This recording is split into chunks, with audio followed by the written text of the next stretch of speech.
Good afternoon, everyone. On behalf of the team Calcutta Comparatists 1919, I take this privilege to warmly welcome you to the 80th lecture of the lecture series. Calcutta Comparatists 1919 is an independent forum for research scholars of humanities and social sciences. It carries the legacy of academic study of Indian languages and literatures, envisioned by Sir Ashutosh Mukherjee and introduced in 1990 of Calcutta. It's a platform for sharing research interests and ideas. We are organizing online lecture series, lectures on various interdisciplinary topics to be delivered by academicians and distinguished research scholars. Till now, we have successfully organized 79 lectures and talks, and we have started our biography series where we will recall all those who have expressed their strong views on Indian culture and literature through their writings long before independence. This biography series aims to promote multicultural and multilingual dialogue among people from all walks of life. Kindly log into our website for further information. Thank you everyone for joining us today. Now I would request Arakshikati to kindly introduce today's speaker. Arakshikati, over to you. Thank you, Jemima, for the introduction. And a very warm welcome to our speaker of the day, Professor Rosinka Chaudhuri. And a very good afternoon to all our viewers and participants. I will introduce Professor Chaudhuri now. Professor Chaudhuri is Director and Professor of Cultural Studies at the Center for Studies in Social Sciences, Calcutta, that we call CSSSC. She was the inaugural Mellon Professor of the Global South at Oxford University from 2017 to 18, and she has also held visiting positions at King's College London, Delhi University, Cambridge University, as well as Columbia University. Some of her books include Gentlemen Poets in Colonial Bengal, Emergent Nationalism and the Orientalist Period, that was project that was published in 2002. Freedom and Beef Sticks, Colonial Calcutta Culture, published in 2012. The Literary Thing, History, Poetry and the Making of a Modern Cultural Sphere, is published in 2013. She has also edited Derozio, Poet of India, Definitive Edition in 2008, The Indian Post-Colonial, that was published in 2010, A History of Indian Poetry in English in 2016, An Acre of Green Grass and Other English Writings of Buddhadev Ghosh 2018, and a series titled Social Science Across Disciplines. She co-edited with Partho Chatterjee that was published from Oxford University Press in 2019. Most recently, Professor Chaudhuri has also edited, annotated and introduced George Orwell's Burmese Days for Oxford World's Classics as part of the Orwell series. Many articles, reviews and book chapters have been published nationally and internationally, while a translation of Rabindranath Tagore's letters titled Letters from a Young Poet 1887 to 94 that was published in 2014 received an honorable mention in the category A.K. Ramanujan Prize for Translation Southeast Asia at the Association for Asian Studies Book Prizes 2016. Thank you, Professor Chaudhuri, for joining us today.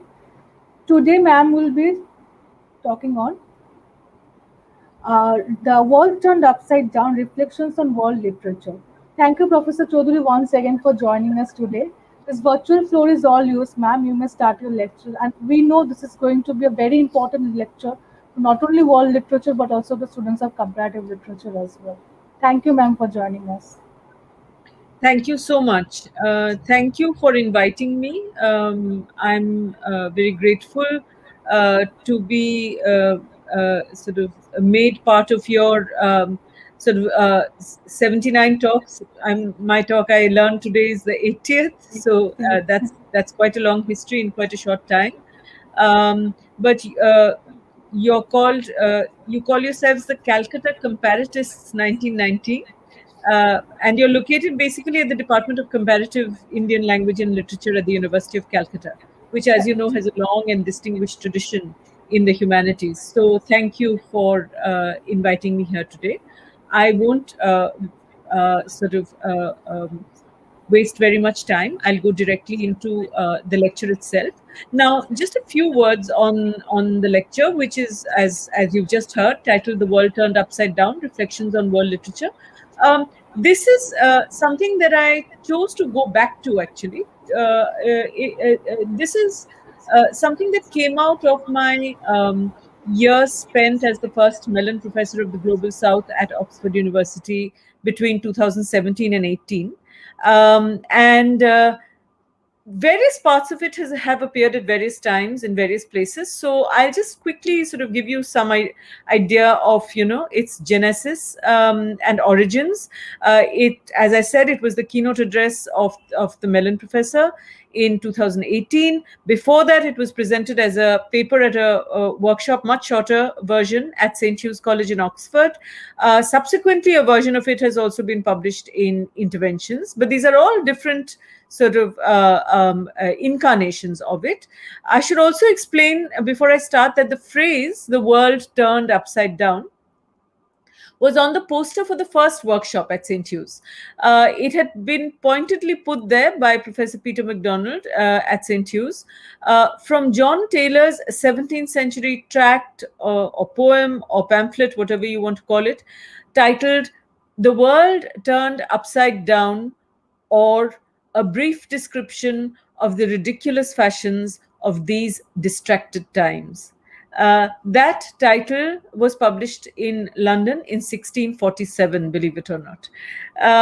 So I would like to start by acknowledging my gratitude to all of those who commented on and enriched the paper at these venues. I've just been reminded also by one of your colleague, one of the students at Calcutta University, that some part of it was also discussed perhaps when at a keynote lecture I gave at the University of Kent in the same year or the following year, maybe 18 or 19, I can't recall. So some of it may be familiar, some of it may be not. I will leave it to you to decide. So I'll start. About 4 years ago, at a seminar organized by an Ivy League American university at our premises at the Center for Studies in Social Sciences, Calcutta, the CSSSC, I had received a brief reply to a question I had asked from the young American moderator of the panel we were hearing, that ended with some advice. "Read Emily Apter," he said. My question had more or less been ignored, but I will come to that later.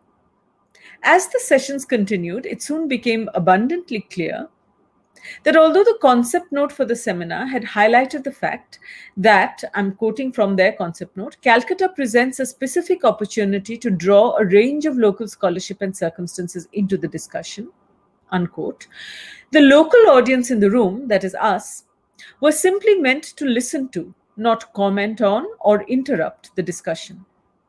I was irate enough with the response to subsequently order Apter's Against World Literature from Amazon and read it carefully. Perhaps, I thought, my earlier borrowed glance at its contents had been inadequate. Rereading it, I found that I had a similar complaint as I had against the seminar, against her book. Although Apter's previous book, The Translation Zone, is recommended on the back cover of this one for being very unusual because of the impressive breadth and range of Apter's reading in literatures across the globe, that's a quote, I found very little of the world, or indeed of literature, in Against World Literature. Instead, it does beautifully what almost every other book on world literature feels it incumbent upon itself to do. It summarizes the field and makes a conceptual intervention, an important one, no doubt. That is not a criticism, and certainly nobody should admit to doing what I did. That is, search the book for literature or theory from India while making notes of disagreement or agreement on the margins with a pencil. Geographically speaking, although there were references to Asian modernisms, specifically the Chinese, in the chapter on the problem of Eurochronology and periodicity, which noted that, I quote, in Western literary criticism, even when the purview is world literature, Occidental genre categories invariably function as program settings, unquote.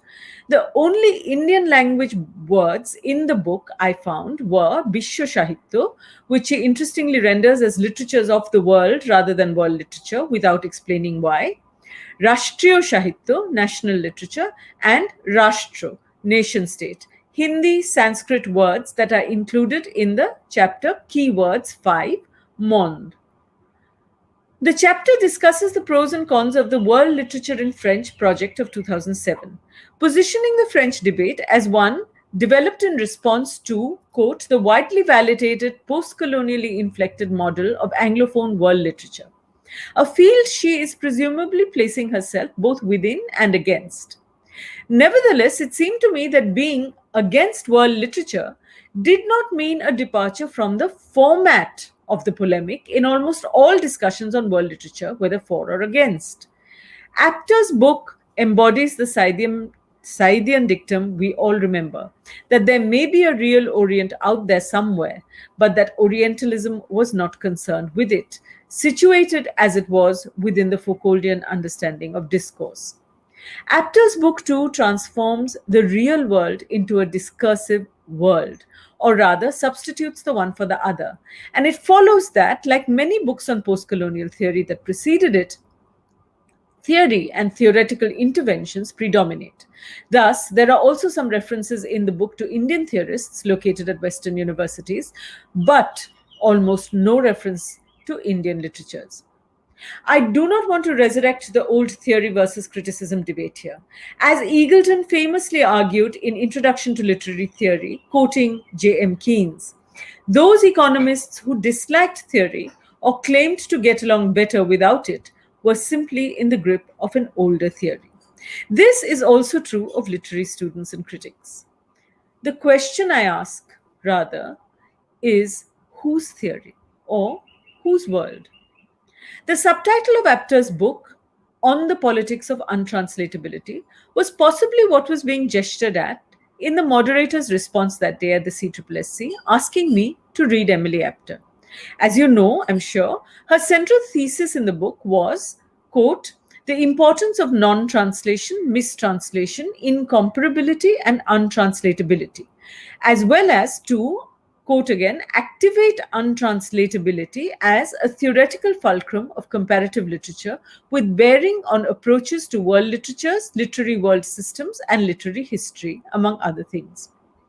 The book did not disown its politics. Admirably, it claimed rather, quote, a politics of literature critical of global literary management within corporate education, unquote. One reason, Apter said, why literary studies falls short as anti-capitalist critique is because, quote, it insufficiently questions what it means to have a literature. Literary communities, she says, are gated. According to Western law and international statute, authors have texts, publishers have a universal right to translate as long as they pay, and nations own literary patrimony as cultural inheritance, unquote. Here, translation, seen as authorized plagiarism, belongs fully to no one. It is seen as a model of de-owned literature that stands against the swell of corporate privatization in the arts. A translational author, she says, shorn of a singular signature, is the natural complement, in my view, to world literature understood as an experiment in national sublation that signs itself as collective terrestrial property, unquote. This principled stand of uneasiness in the face of what she trenchantly calls the entrepreneurial bulimic drive to anthologize and curricularize the world's cultural resources is critical of studies of broad ambition like the Rutledge Companion to World Literature, published in 2012, which, she says, fall inevitably prey to the tendency to zoom over the speed bumps of untranslatability. Untranslatability is a counter to what she calls the expansionism and gargantuan scale of world literary endeavors. It is also a move against the conditions of property value and economic privatization underwriting contemporary literary world systems.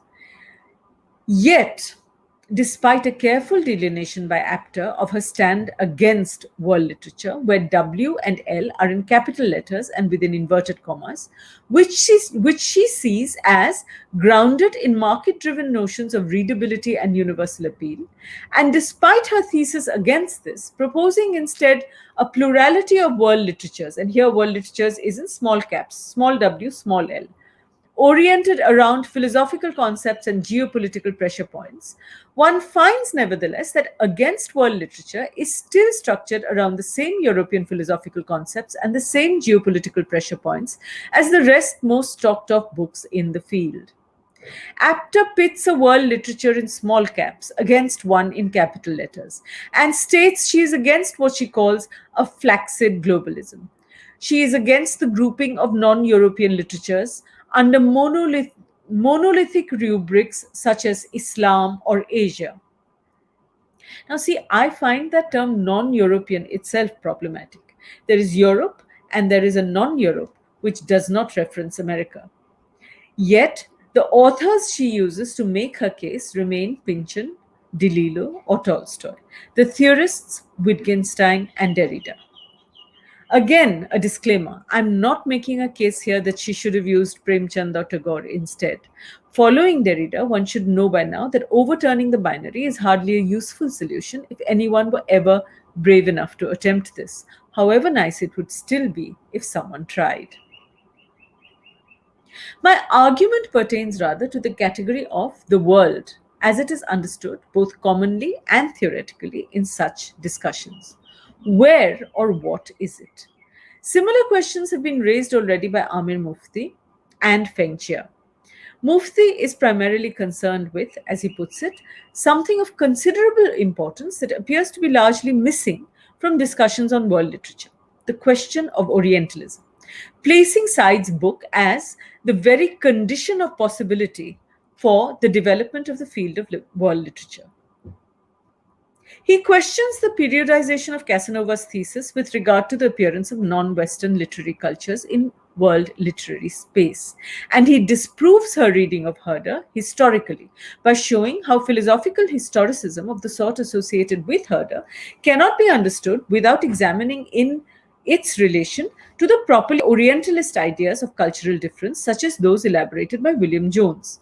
For Mufti, the more fundamental theorist of the philological lexicographic revolution in Europe starting in the late 18th and early 19th centuries.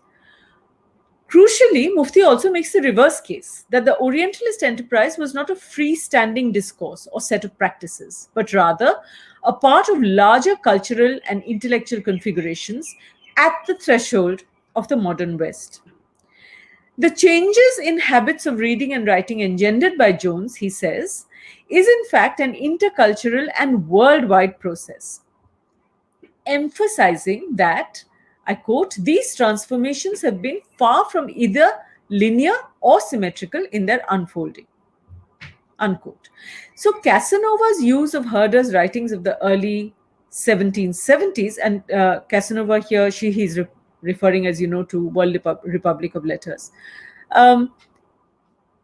So he says that Casanova's use of Herder and Herder, because Herder's writings were in the early 1770s, these, he says, quote, predate the infusion into the European intellectual literary field of the properly Orientalist ideas of linguistic and cultural diversity, therefore allowing her to formulate the argument about the transformation of European world literary space without reference to the gestalt shift in knowledge, this is his phrase, that accompanied the rapid osmosis of Oriental texts into the European reading space. So, what do we see? We see that the argument is premised on history and historicism. Others, such as Boidik Bhattacharya, have also taken issue on similar sorts of grounds. In Bhattacharya too, the scene is sought to be shifted to the colony. But the texts engaged with, however, remain those engendered in colonial discourse. When Mufti asks in Forget English, where in the world literature is staged, his answer is Europe.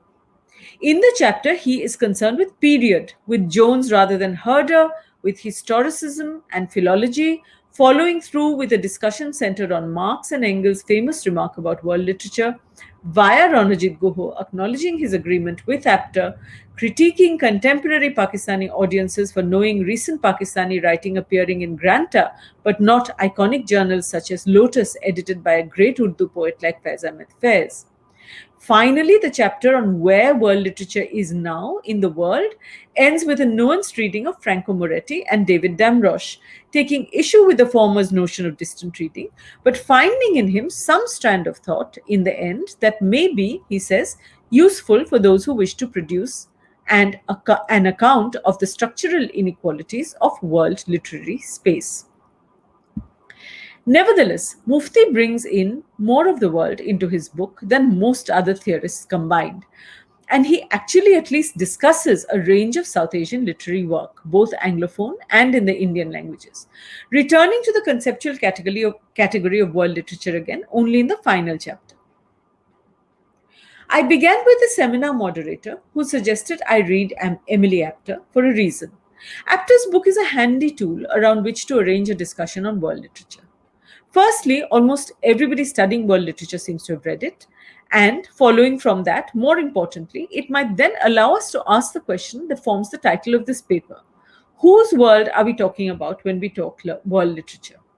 Apter herself notes that there have been few interventions that question what a world might be.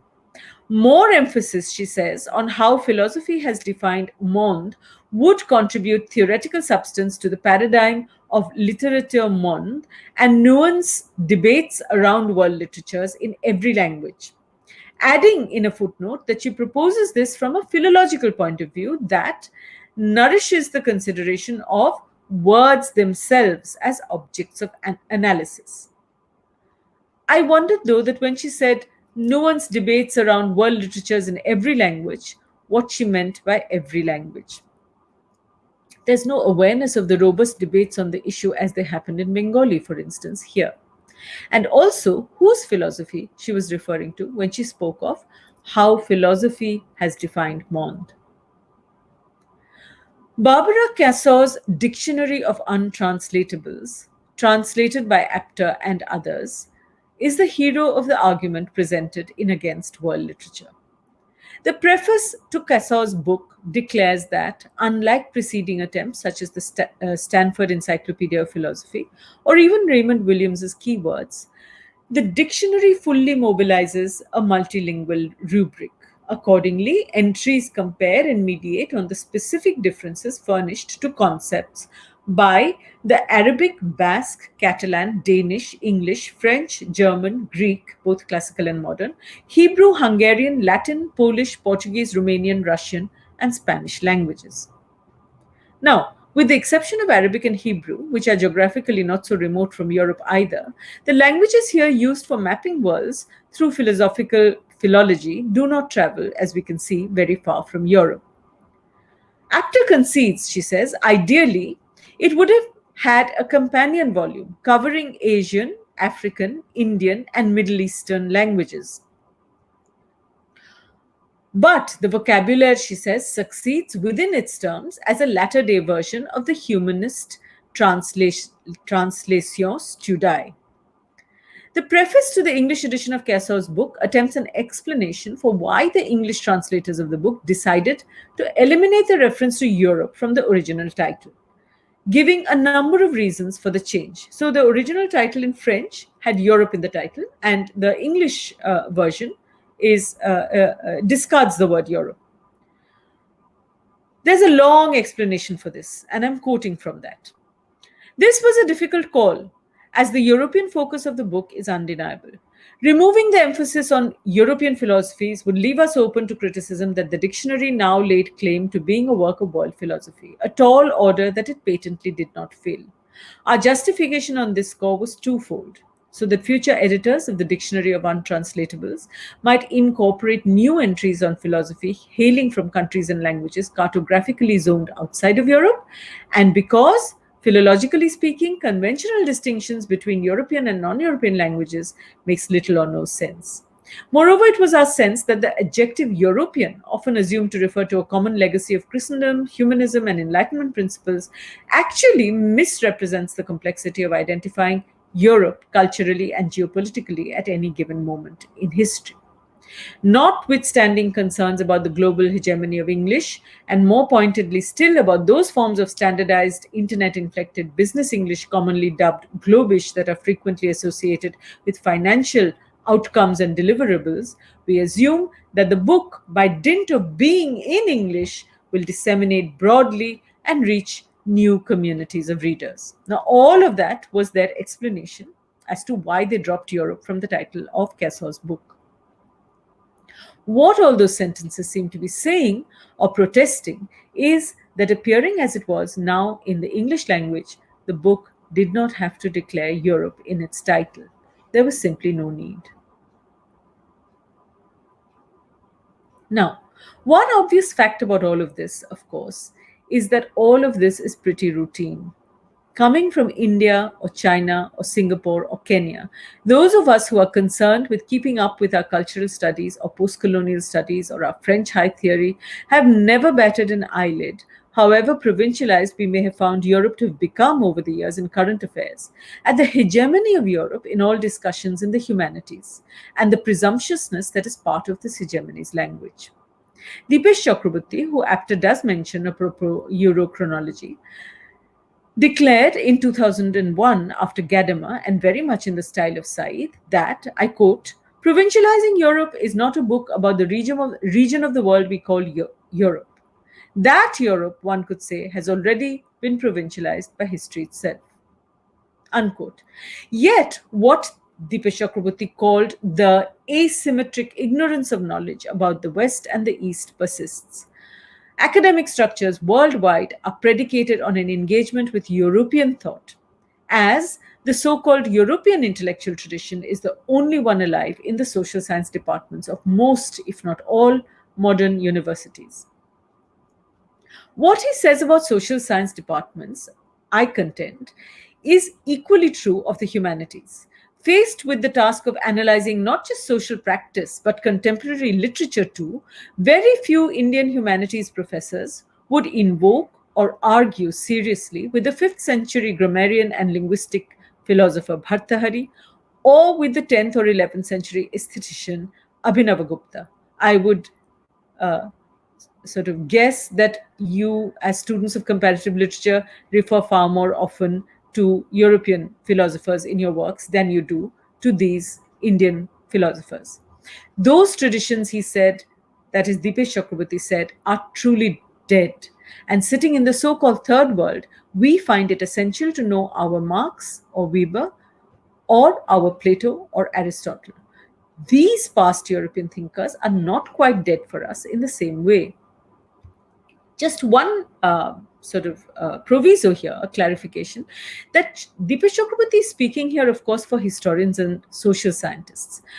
As people from humanities departments, I would like you at least to be aware that writers in India, say like Madhusudhan Dutta or Rabindranath Tagore, for instance, were inventing productive creative links with texts like the Ramayana or poets like Kalidas in the colonial period. Links not defined by nationalistic ownership, but by aesthetic preoccupation. And why only in the 19th century? You have A.K. Ramanujan writing 300 Ramayans very much in the second half of the 20th century as well. The enabling element identified by Chakraborty with regard to a project such as that of provincializing Europe is the experience of political modernity in a country like India, where he says European thought is both indispensable and inadequate in helping us think through the various life practices that constitute the political and the historical in India. There was no need for the word political to have preceded modernity. Just the statement that the experience of modernity in India needs to figure out its own differences and contiguities in relation to European modernity might have been enough. European thought is indeed both indispensable and inadequate in also helping us think through the various literary practices that constitute the cultural field in India. Situated as his book and other works by the subaltern studies historians were at the conjunction of history and the social science disciplines, a space was nevertheless created for Indian intellectuals like him to theorize post-colonial difference on their own terms within the larger rubric of post-colonial studies. It was an accepted fact that even there theoretical interventions by these subaltern historians were made when they were largely located physically in the Western Hemisphere, as Ejaz Ahmed so sharply pointed out. My argument is different here. What I'm pointing to is that, ironically, it is the category called world that repeats itself so often in the current epidemic of commentary on world literature, sweeping the humanities in the West, that silently constitutes often continuity with those familiar hegemonic structures of European academic thinking.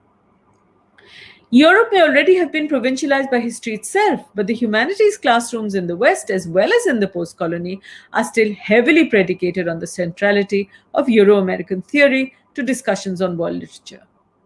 Post colonial studies at least spoke of difference. World literature theorists speak of the world, but whose world?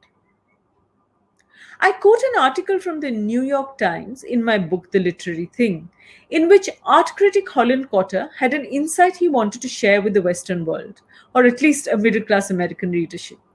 Reviewing an art exhibition called Rhythms of India, The Art of Nandulal Bose at the Philadelphia Museum of Art, he wrote there of how modernity is conceived of as having happened exclusively in the West and then distributed like food aid to the rest. I'm quoting from Cotter. Along with detailed information about one artist's life and times, the show delivers a significant piece of news, or what is still probably news to many people, that modernism wasn't a purely Western product sent out like so many care packages to a hungry and waiting world. It was a phenomenon that unfolded everywhere in different forms, at different speeds, for different reasons, under different pressures, but always under pressure. As cool and above it all as modern may sound, it was a response to emergency. In India, the emergency was a bruising colonialism that had become as intolerable to artists as to everyone else. At the end of his retrospection on the modern art of Nandulal Bose and reflecting on the bedrock of modern Indian culture from which it sprang, Cotter had concluded, and again I'm quoting him, that every museum of modern art in the United States and Europe should be required, in the spirit of truth in advertising, to change its name to Museum of Western Modernism until it has earned the right to do otherwise. Unquote. The analogy I found useful in more ways than one. The museum here is like the shop floor, where, in the premises of the theoretical argument, the maximum use of floor space is devoted to the Anglophone, or at most the Anglo-French Academy. Mufti's high-profile book, for instance, could be imagined to be an elite shop floor, endorsed as it is by Homi Bhabha, David Damrosch, and Emily Apter on the back cover, and published by Harvard University Press. Showcasing, sorry. Oh, I'm so sorry. This is coming onto the laptop. That's why it's ringing. I have put my phone on silent, but the laptop is ringing. Let me put the laptop on mute as well. Just give me a second. Yeah. So, the image of the shop floor.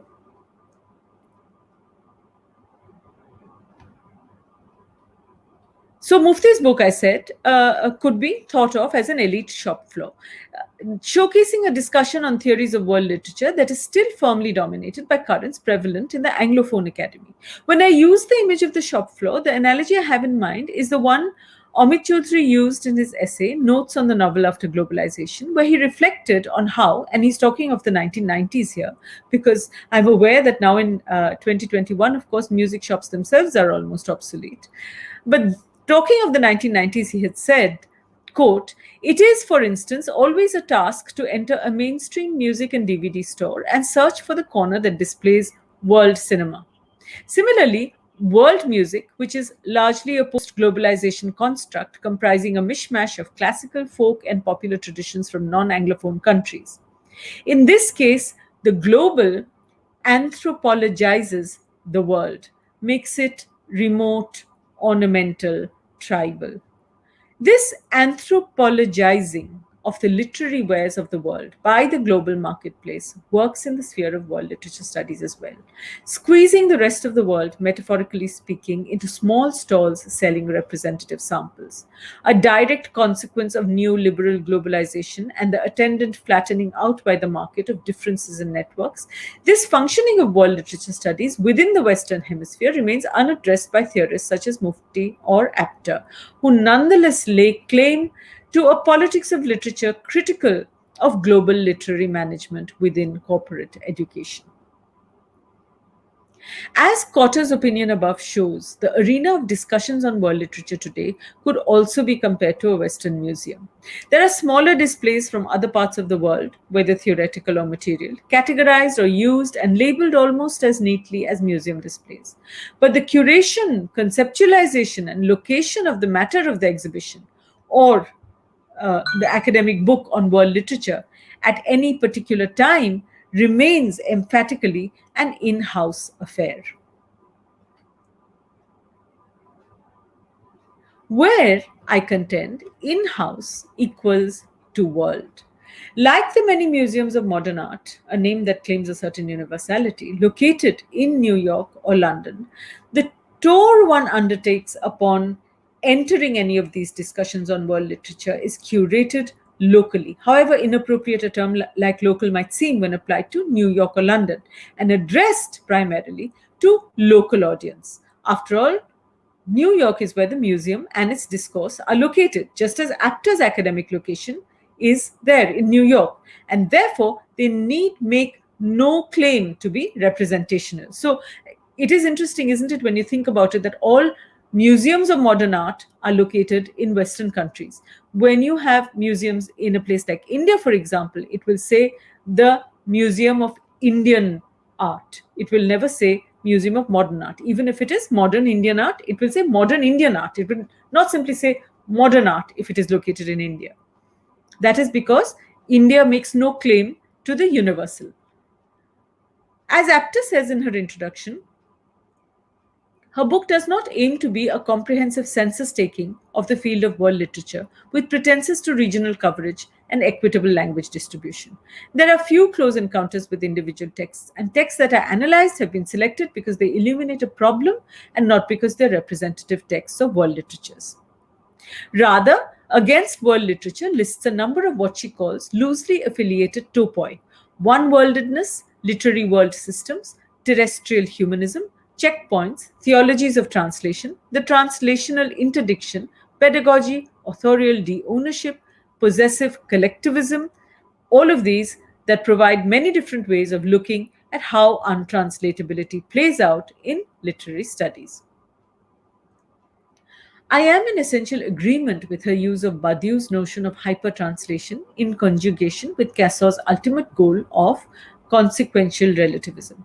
Badiou, she points out, quoting Kenneth Reinhardt, sublimates Plato's text in Lacan's sense of sublimation as, she's quoting here, the elevation of an object to the status of a thing, which is precisely to defamiliarize it, to bring out its strangeness, so that one does not in any way privilege, she says, the aura of the original. This elevation of an object to the status of a thing that brings out its strangeness is something that we will come to later in Tagore. So, I come to the second section of the talk. Now, as I said before,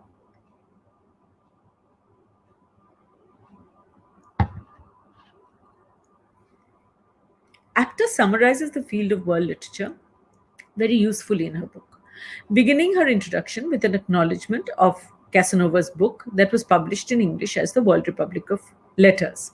In the series, Convergences, Inventories of the Present, edited by Edward Said. I'd just like to flag this for a moment. The word inventories is a precious one for Said. He had discussed its implications in a section of his Introduction to Orientalism subtitled The Personal Dimension. He had quoted there from what Gramsci says in Prison Notebooks. Quote, "The starting point of critical elaboration is the consciousness of what one really is, and is knowing thyself as a product of the historical process to date, which has deposited in you an infinity of traces without leaving an inventory. Then Said had added, the only available English translation leaves out Gramsci's next comment, which was, therefore, it is imperative at the outset to compile such an inventory. He speaks here of how his own experiences as an Arab Palestinian in the West have made him write this book. The nexus of knowledge and power creating the Oriental and obliterating him as a human being is not an exclusively academic matter for him. It is also an intellectual matter of considerable importance.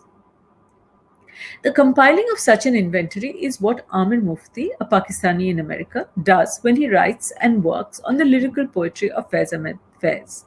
Or indeed, Peter D. MacDonald, a South African in Oxford, does when he writes on J. M. Kudzia. Although such inventories, as so many Indian writers from Arun Kolatkar to Buddhadev Bose demonstrate in all their criticism and creative work, are not nationally or ethnically determined, but can, of course, be joinable in time. Joinable in time, of course, a phrase that Benedict Anderson used in Imagine Communities to explain the concept of unisonality. He said there that national anthems sung selflessly all at the same time are unisonal. There is an experience of simultaneity in their singing, yet they're not ethnically bounded, but joinable in time. So that, he says, the son of an Italian immigrant to New York may find ancestors in the Pilgrim Fathers. So, what is he saying here? We can construct our inventories. We are not born into them.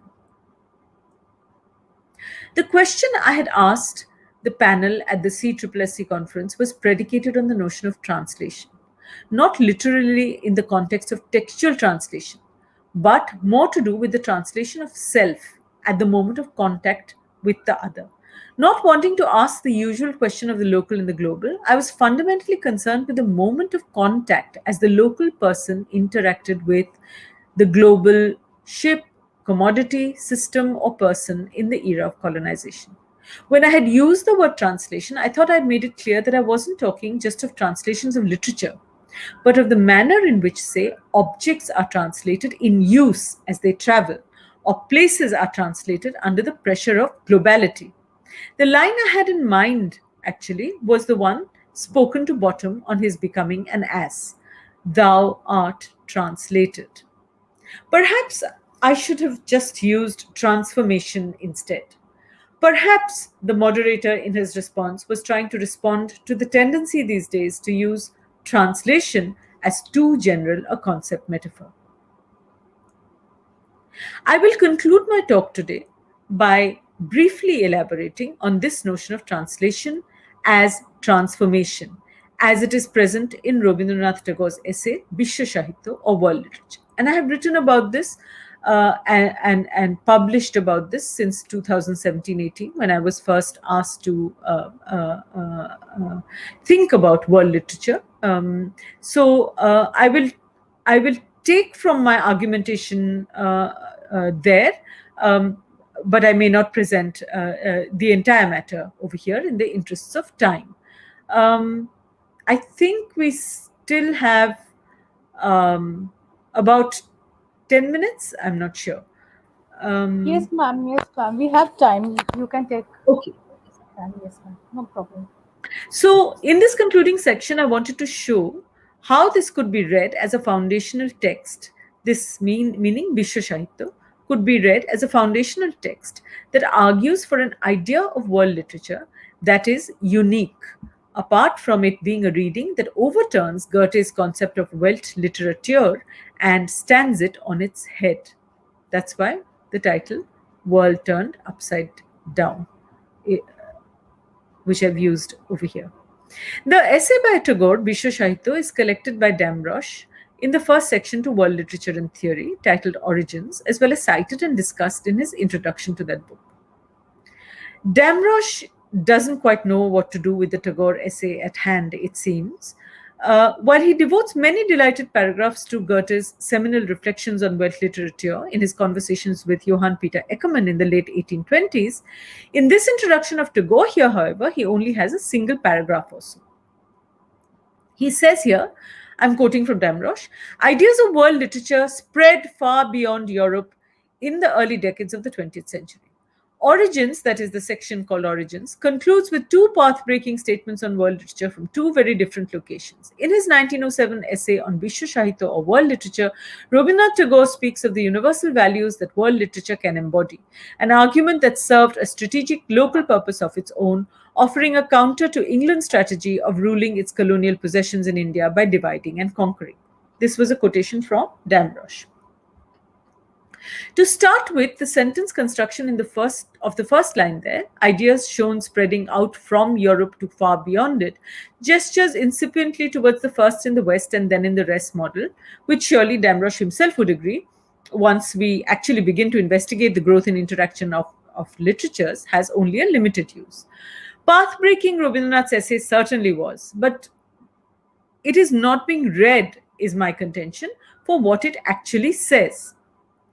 Instead, the familiar bases that are used are, firstly, that Tagore speaks of universal values that world literature can embody, and secondly, that Tagore's argument is a counter to England's strategy of divide and rule.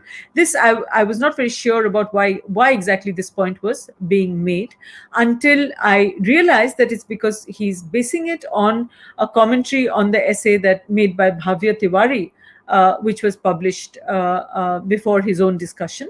I've discussed that in another essay on a different essay that is appearing in Debjani Ganguly edited Cambridge History of World Literature that is forthcoming. But over here, all that sort of I wanted to find out, or I wanted to flag, was what seemed to me to be the importance of Rabindranath's essay on world literature. I felt going through the various readings of this essay by Damrosch, by Bhavya Tiwari, by others, such as Supriya Chaudhuri also has written on it, it seemed to me that a fundamental and core point that is conceptual really was not being addressed by all these commentators. And why do I think so? So let me then take you through very quickly, without sort of summarizing the essay really. Let me take you through the essay to reach an idea of the world that Rabindranath arrives at this in this essay, which I argue is in complete contrast to Goethe's. It's a notion of the world that is understood to mean something entirely other in relation to the self. Let us see what he means. So, Vishwa Sahitya, that is Rabindranath's essay Vishwa Sahitya or World Literature, was presented at the National Council of Education in Calcutta on 9th February 1907, when Rabindranath was 46 years old and an established poet in the Bengali literary sphere, although still unknown to the world. It begins by saying three things connect us to this world. First, the intellect, which is arrogant, he says, with the power of knowledge. Second, self-interest, imbued with use value. And third, ananda, or joy, where we truly experience ourself. Of course, we must note here that the word ananda is impossible to translate, very difficult to arrive at a commensurate translation in English. I will use joy over here as a shorthand. Now, again and again in songs and poems and in his criticism, Rabindranath reiterated the importance of Ananda. And here in this essay, he asks, what is this thing I call the connection with Ananda? And he answers, it is when we know the other as ourself and know ourself as other. Now, what he doesn't say in the essay is that these are the unacknowledged words of Chandidash, the medieval Bengali poet, whose song Peter MacDonald has quoted in Artifacts of Writing with reference to Tagore's intercultural ideals as exemplified in his university Vishwa Bharati, no less than in Vishwa Sahitya. The lines of the song, I have made others my own people and my own people others, are paraphrased by Rabindranath over here without acknowledging Chandidash, something that he does twice in the essay. He says again later in Vishwa Sahitya, in this way, in order to express itself, the heart is constantly at pains to find the world in ourself and ourself in the world. We come in this essay at the end of numerous examples and metaphors furnished by Tagore to elaborate upon his understanding of what literature is and what literature does, to his claim that literature needs to exist in a domain without self-interest. Shartho shekhan hoite dure.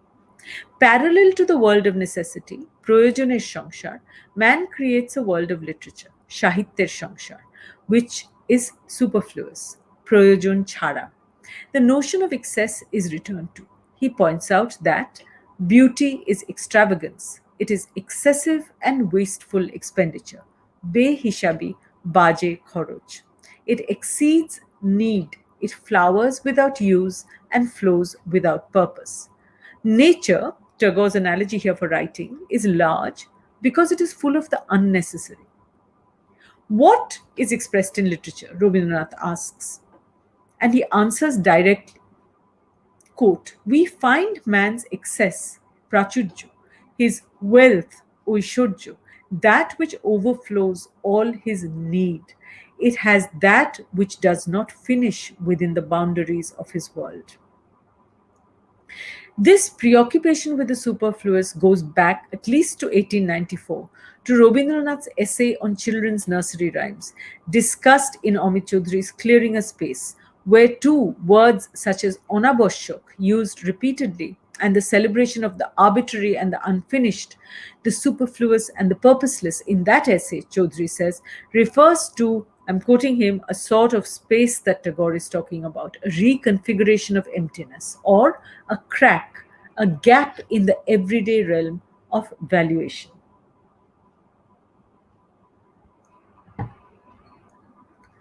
Vishwa Sahitya by Rabindranath is remarkable, not just for the vision it holds of world literature, but because of the potential that vision holds in relation to reading world literature today. The preoccupations inherent in the essay are emblematic of Rabindranath's thinking, creating a thread with earlier and later works that helps us understand his oeuvre as it expressed his own thinking. The kernel of his thought in Vishwa Sahitya is contained in a few paragraphs towards the end of the essay, in the final couple of pages, where he arrives at the crux of the matter. He says, I quote, now it is time to come to the point, which is, if we reduce literature to time, place, thing, desh, kal, patro, we do not properly comprehend it. The writer apparently must express the sorrow of all mankind for his writing to assume the status of literature. I should say that this is the only universalist sentiment that Damrosch had flagged as central, which I could find in the entire essay. Once more, though, we encounter an extended metaphor. Literature is a temple, always under construction, but without a plan. He has been called here to the National Council of Education, he says, to talk about what in English is called comparative literature, but which he shall call in Bengali Vishwa Sahitya, literally world literature. Literature, Rabindranath continues, is not mere information. Akbar's rule, Gujarat's history, Elizabeth's character, these are merely the devices one may use. Literature is when the writer tries to show us the everyday man in his everyday efforts and desires. Finally, we come to what world literature is. It is, he says, I quote, when man expresses his ananda through literature, and when man's self wants to display that eternal self in varied expressions, that is the only thing worth looking for in world literature. And again, we must not interpret it as a constructed composition. It is a world. ইহাকে কৃত্রিম রচনা বলিয়া জানিলে হইবে না, ইহা একটি জগৎ. World literature, then, is not the sum of literatures in the world. Rather, literature is a world. So here, finally, we have it. World literature turned on its head. It is not a literature in and of the world, it is a world. It is to be found within the self that expresses itself. Therefore, it is within the self and not in the world. Further, it is a world always under construction, always unfinished, always striving for completion.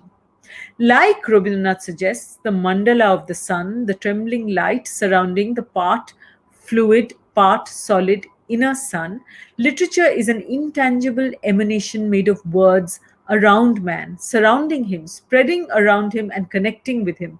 The second world, all around the world of man, that is the world of literature. Is literature. What I'm pointing out is that this is contrary to Goethe's Welt literature in German. That term, Damrosch says, I quote, Goethe popularized while reading a Chinese novel in a week when he was also reading Persian and Serbian poetry, all in French or German translations, together with poems by Pierre-Jean de Béranger in the original. Unquote. So Goethe's world literature is established in the context of his voracious reading in a surprisingly wide range of foreign literatures, Damrosch says. Through Goethe's conversations with Eckermann, again Damrosch is saying, we gain a nuanced picture of his manifold encounters with foreign texts. Such a contextualization places Goethe's notion of world literature firmly in the world and of it, transcending boundaries and nations, encountering foreign texts, but circulating, a favorite word of Damrosch's, within the world. World literature is the blue chip moniker, Apter says, benefiting from its pedigreed association with Goethean world literature, Welt literature, unquote. But I'm asking, what prevents it from associating instead with Rabindranath's path-breaking formulation? Perhaps Tagore isn't blue chip enough. Rabindranath, in complete contradistinction to Goethe, crucially ends his essay by reminding his audience that world literature is not an addition of parts. In conclusion, he said, I only wanted to say that just as the world is not my farm and your farm and someone else's farm, so too literature is not my writing, your writing, and someone else's writing. That is a very provincial way of knowing the world. Ordinarily, we view literature in this provincial way. He does not add here that this provincialism emanates from Europe, although he has said that in other contexts. What he would ask for rather is to free ourselves of this provincialism and aim to see the world of man, Vishwamanub, in world literature, Vishwasahitya. But how? It would involve, Tagore suggests, discovering an accumulation, a convergence or coming together, Shamagrota, in the work of each writer, and then perceiving in that coming together a relationality, Shambandho, to do with all the expressions of man. That is, the problem and delight of confronting literature as a world rather than of it. This overturning of how we do literature in the world, that is, the problem and delight of confronting literature as a world rather than of it, is the fundamental contribution made by Rabindranath to the debate on world literature. Shamagrota and Shambandha. These are the two words he emphasizes. Do not think for a moment that I will be the one to show you the way in this world literature. We will all have to carve out our own paths according to our individual abilities, Rabindranath said in the concluding paragraph of the essay. These notions of world literature or the literatures of the world understood as the self in relation to the other, as an emanation, as a site permanently under construction, as a world, are anti-historicist. This is the crux of my argument. Anti-historicist, predicated upon an understanding privileging fragmentation rather than the whole. The resistance of the untranslatable rather than the market circulation of translatability, of the epiphany of the moment rather than what Hegel called the prose of the world. What exactly is the world? In recent attempts to rethink world literature in the North Atlantic Academy, Feng Chia had asked, in What is a World? Discussing the temporal dimension that is integral to the understanding of world literature, pointing out that Auerbach had stressed the point that the humanism of Goethe's concept is historicist. It is related to the past and to the future, to world history. The universal history of the human spirit is facilitated, he says over there, by a vision of the achievements of the human species organized into a narrative of universal progress. In conclusion, I acknowledge that it might be too much to ask that, like modern poetry, discussions of world literature too dissociate themselves from the markers of whatever we understand to be the world. Theorists of world literature, by and large, seem beholden to the rationale of the narrative, whose sole function is to unite as rapidly as possible a cause and an end. And in doing so, they subscribe also to a pedagogical imperative of connecting the world to history, and thereby of imparting to it the second order appearance of a constructed artifact of the sort Rabindranath warns it should not be. It could also have been Rabindranath who wrote these words that seem reminiscent of the status of world literature today, though it is actually Barth that I am quoting from Writing Degree Zero. There, Barth said, I quote, "But just as in the present state of history, any political mode of writing can only uphold a police world, any intellectual mode of writing can only give rise to a para-literature which no longer dares to speak its name. Both are therefore in a complete blind alley. They can lead only to complicity or impotence, which means in either case to alienation. An intellectual mode of writing, that is, a para-literature, which no longer dares to speak its name, could be a description of the manner in which world literature is done in the academy today." Writing in 1956, Buddhadev Bose, Bengal's most important critic and writer after Rabindranath, and founding member of the first Department of Comparative Literature in India at Jadavpur University, put down his reasons for the inception of the discipline in an essay called Comparative Literature in India, which you all must be very familiar with. But nevertheless, I quote him from it. He said, "But in an age when philosophy is regarded as a method, history as a social science, and criticism is often cramped with technical jargon, the need for something more spacious is all the more keenly felt. Comparative literature, essentially an eclectic study, is a corrective to the excess of esotericism which now prevails in academic circles. It is an effort to liberalize literature and rehumanize the humanities."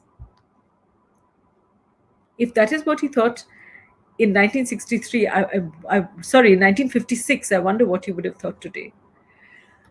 Discussions on world literature rarely reference what an important writer such as Buddhadev Bose said about it in India, but may perhaps be more aware of Feng Chia instead, who recently in 2016 said something similar when he observed that what is especially striking about the recent revival of world literature to earlier attempts to selectively appropriate and transform Goethe's idea of world literature in the post-World War II era, such as Erich Auerbach's exemplary essay Philology and World Literature, is, and I quote from him, "the hollowing out of the humanist ethos that had been world literature's heart and core."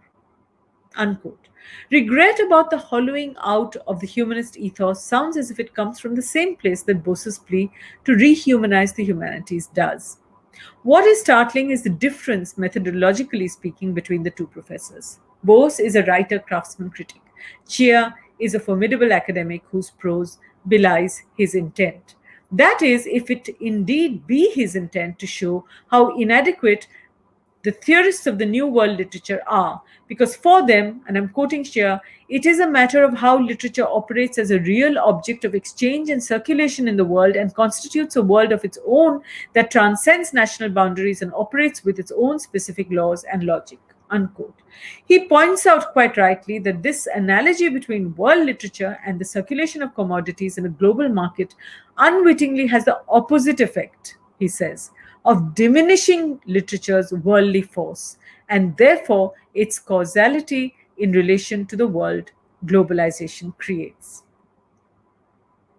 Celebrating 20 years of interventions, Robert Young had said in 2018, while redefining and resituating the issues that originally defined post-colonial studies, that world literature has emerged as the triumph of literature's role to represent the other. That, it seems now, was the polemical charge of post-colonial studies, not of world literature studies as it exists today, which shies away from any analysis of literature's role to represent the other and shirks the potential it has of exploring where the writer's world might be located. Politically, world literature studies seems to have taken, like much of the world's politics, several steps backward from some of the gains made by its predecessor, with which it shares its often sociological and theoretical orientation, as well as its obsession with the minutiae of what it itself is constituted of, and done not a great deal in overhauling the limitations and curtailments of its predecessor in relation to the literary. Doing world literature today is not synonymous anymore with an interest in the literatures of the world, or in the relation of the self and the other, or in the particular and the whole. In a context in which literature perhaps no longer matters, that might be entirely appropriate. With that provocative line, I shall end my talk today. Thank you very much.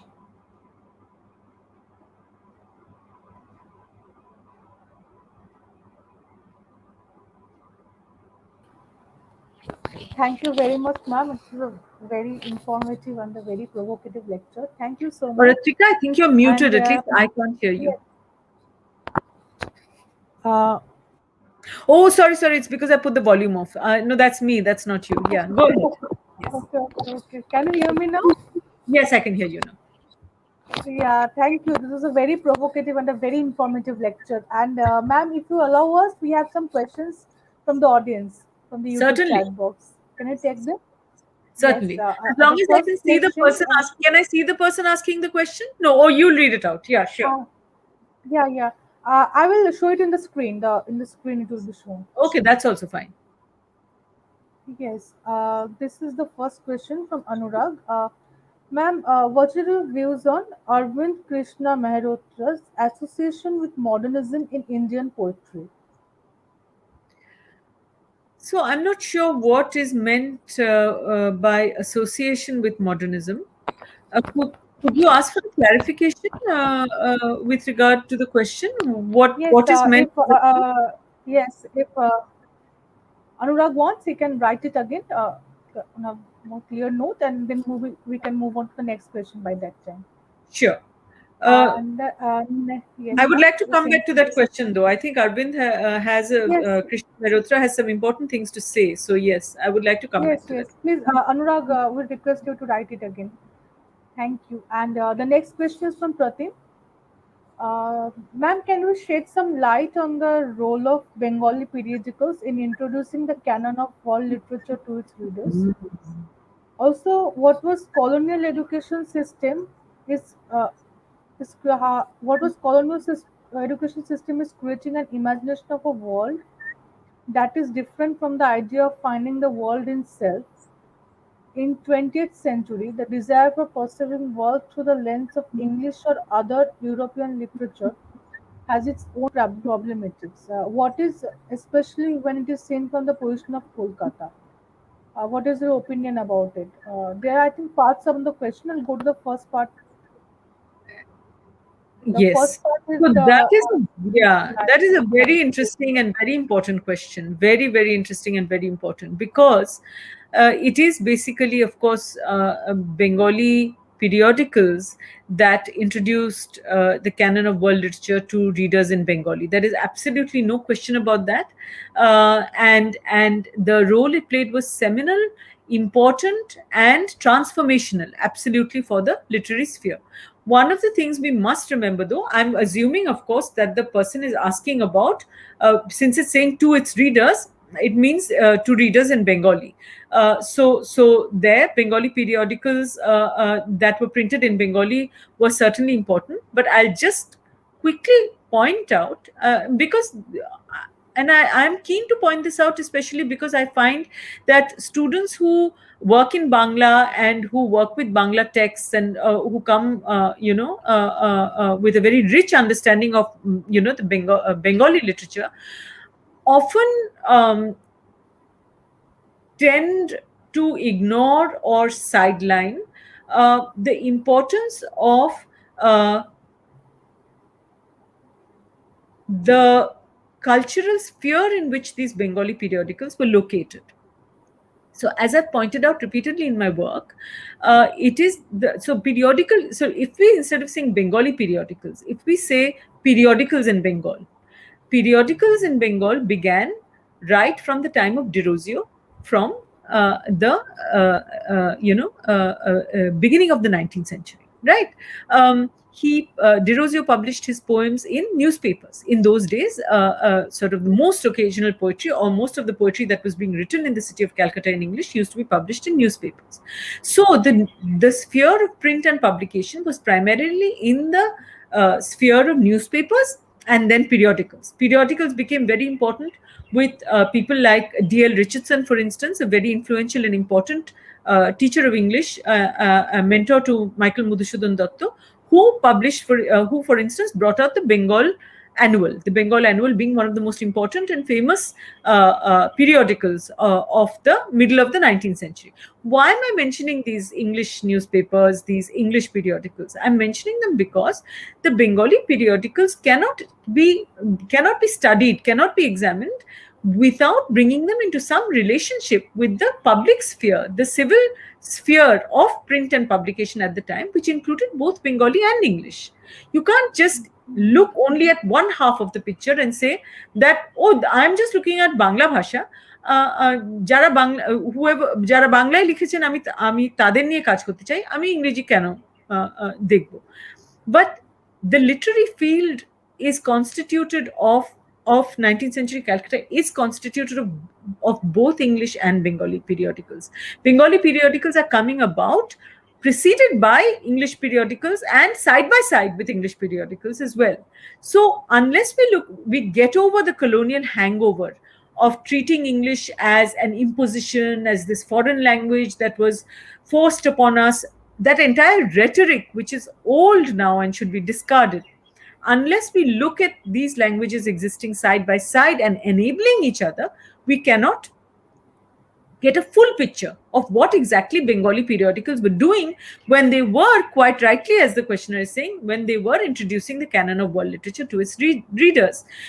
Bangla periodicals were translating poetry from not just English, but from Latin.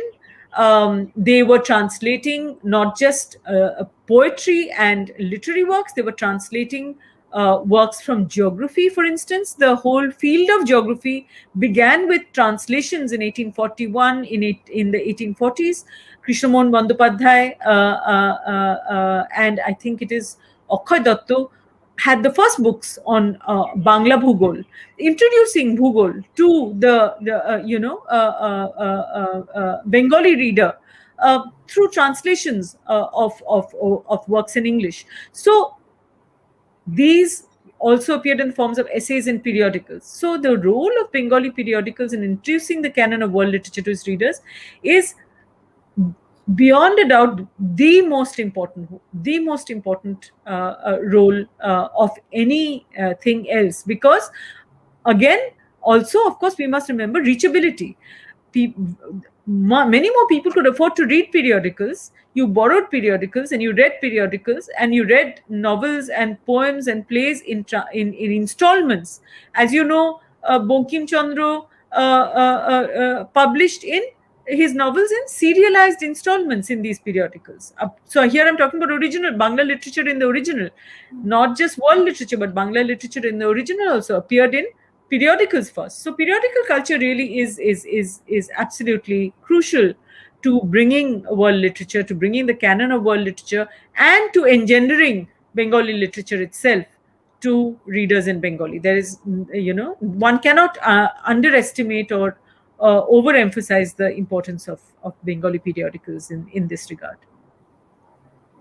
Yes, the next part of the question is about the colonial education system. Actually, I think what in we read those. Should I show it to you once again? Yes, it would be good to see the whole thing together, but that's not possible, is it? Yeah, actually, in the YouTube chat box, when someone is live and they can't write a full comment, I'll just maybe what I got from this, that what is the colonial education system's role in world literature imagination? From Kolkata, like he wrote that the concept of world literature is creating from Kolkata, and uh, What was the role of the the colonial education system and the in role of yeah, and how world literature, the concept of world literature.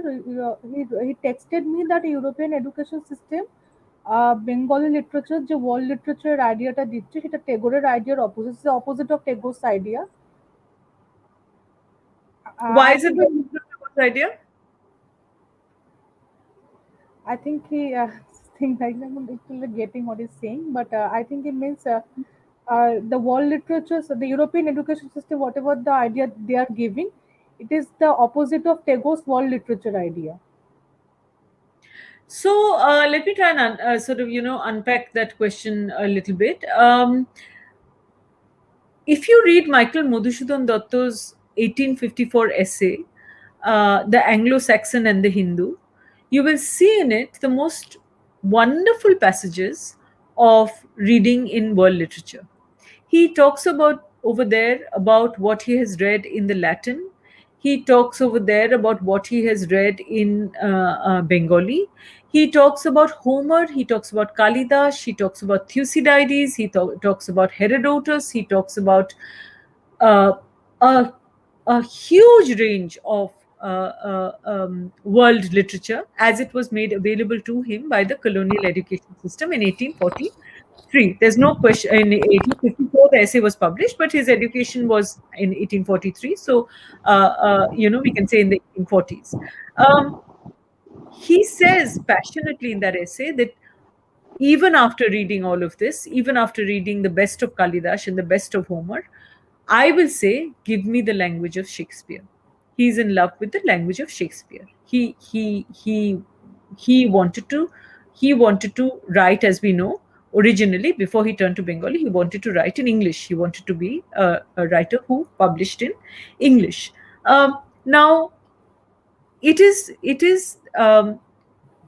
the colonial education system that is bringing all these texts. It is also commerce and the marketplace that is bringing shiploads of books to the shores of Calcutta. Make no mistake, this is not just স্কুলে পড়তে বলা হয়েছে বলে পড়ছি, something is prescribed in school, that's the only reason that I'm reading literature. No, there was a real demand and a real circulation of books. There's a famous anecdote of Tom Paine's The Rights of Man being sold at 5 times the price by some American bookseller who shipped a whole ship of books from America to the shores of Calcutta. So a lot of things arrived in Calcutta, in colonial Calcutta. In the 1830s and the 40s, ice arrived in ships brought from America, and so did books. Lots and lots of books were sent by American booksellers to the shores of Calcutta. So it's not just the classroom. It's not just prescribed texts. It's also books that are arriving by the shipload to the Hooghly, which used to be full of ships carrying commercial ware. Now this world literature is then brought and it is then seized upon by anybody with any interest in literature in the city. It is also, of course, it has been pointed out by those like Gauri Vishwanathan that people learnt English because they wanted to, as is still the case. In fact, as is still the case, because they wanted a better future for their children. Because if you knew English, you got a better job. True enough, and that is still true to this day.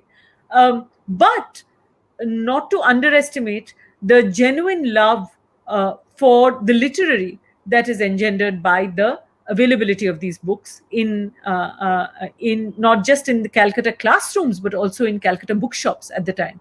You have very moving accounts of Rabindranath going to Thackeray's Pink, to read. In fact, there's a beautiful and very sad account of how after Kadambari has committed suicide, he goes into Thackeray's Pink, which is a colonial bookshop located in Torungi or Park Street, clad just in the dhuti and the white chador and bare feet, and he just goes into the bookshop, to look at books. So I would argue that that it is not just the colonial education system that is bringing these texts to Calcutta. It is also commerce. It is also a love of literature that is making people like Madhusudan and Rabindranath seize upon these books, go to these bookshops, read them. They're not just reading them in classrooms, they're reading them in bookshops as well. And then to formulate from within that reading, a notion of what literature is and what literature should be. That understanding of what literature should be is a very literary understanding. So in as much as, if I understand the question rightly, in that the questioner means to say that the understanding of literature that Rabindranath had in this essay or otherwise is fundamentally sort of in opposition to this understanding of world literature as a plus this, I would agree there that yes, it's not just prescribed text. It's not this text plus that text plus that. I have to give my madhyamik tomorrow, so I have to study these 3 texts plus those 4 poems. It is, if you study literature with that sort of spirit, you may get 100 on 100 in your English paper today, but you will not be truly interested in the category of what literature is, what it does, and you will most probably not be a writer. You may become an accountant, or you may become a successful sort of office goer, but these are sort of writers and poets. So they approached world literature, these texts of world literature, from whichever space they found it in. And they found it in periodicals, and they found it in bookshops, and they found it in their classrooms, certainly also. And from that, they devised a notion of the literary that was different from this content-based understanding of literature that we have today. I hope I've understood and answered correctly. I've answered whatever I understood the question to be. Yes, and Pratim is here. Pratim, you want to add something?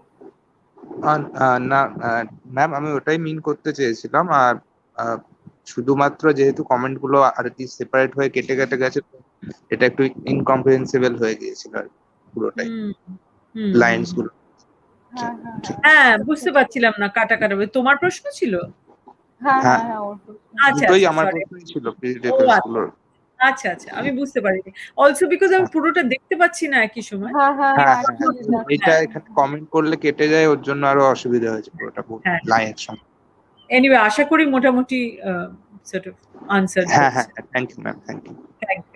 And ma'am, Kingshuk is asking something as well. ওর মতে যে William Jones, when he's talking about the aesthetic society, when he's talking about the